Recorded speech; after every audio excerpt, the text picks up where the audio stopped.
भारत के दक्षिण पूर्वी तट पर मौसम में एक बार फिर बड़ा बदलाव देखने को मिला। बंगाल की खाड़ी में बन रहे चक्रवात मोंथा की बात की जाए तो अब ये पूरी रफ्तार से आंध्र प्रदेश की ओर बढ़ रहा है और आज काकीनाडा तट के पास लैंडफॉल कर सकता है। मौसम विभाग ने चेतावनी दी है कि ये तूफान लैंडफॉल के वक्त 90 से 100 किलोमीटर प्रति घंटे की रफ्तार से चलने वाली हवाओं के साथ तटीय इलाकों में तबाही मचा सकता है।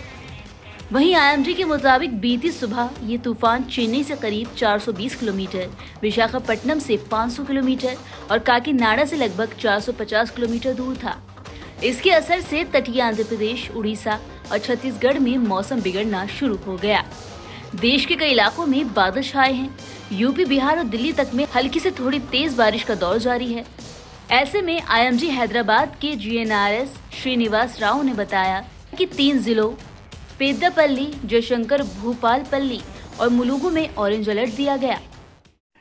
There was a deep depression persisting in the southeast Bay of Bengal since yesterday morning, which further intensified by yesterday night into a cyclonic storm, and it was named Mantha.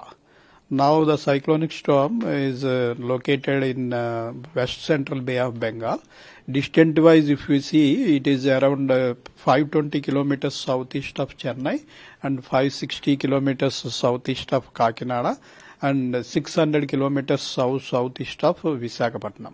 So the system is still traveling in northwesterly direction with a speed of around 15 kmph, and it is likely to intensify further. By tomorrow morning it will become a severe cyclone and reach near the coast of coastal Andhra Pradesh, and it is expected to cross the coast of Andhra Pradesh by tomorrow evening or night between Machilipatnam and Kalingapatnam.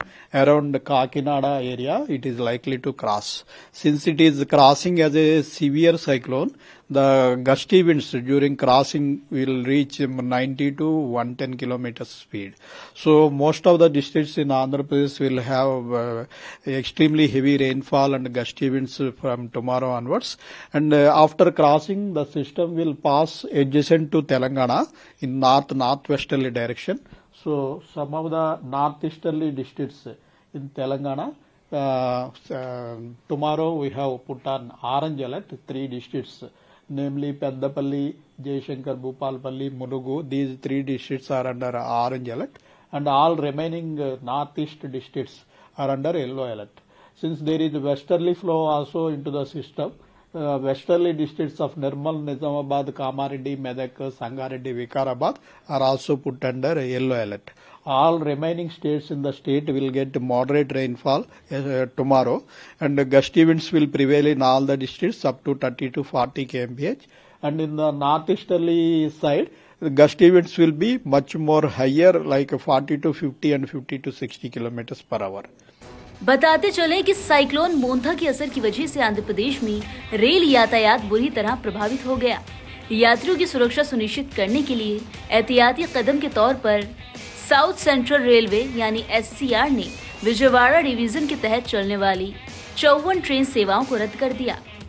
अधिकारियों ने कहा कि अगले 2 दिनों में विजयवाड़ा से चलने वाली कई पैसेंजर और एक्सप्रेस ट्रेनें रद्द कर दी गयी। उधर राजमुंद्री, निदादवोलू, गुंटूर, काकीनाडा, तेलानी, मार्कापुरम, मछलीपट्टनम, नरसपुर, विशाखापट्टनम, ओंगोल, भीमावरम और माचिल्ला से चलने वाली ट्रेन सेवाएं भी सस्पेंड कर दी गईं।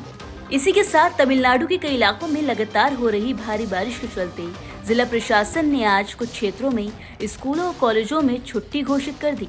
चेंगलपट्टू और कटलूर जिलों में लगातार बारिश और निचले इलाकों में जलभराव को देखते हुए सभी शैक्षणिक संस्थानों को बंद रखने का आदेश दिया गया। उधर चेन्नई प्रशासन ने भी आज स्कूलों की छुट्टी घोषित कर दी, क्योंकि भारी बरसात से शहर में सामान्य जीवन बाधित हो गया।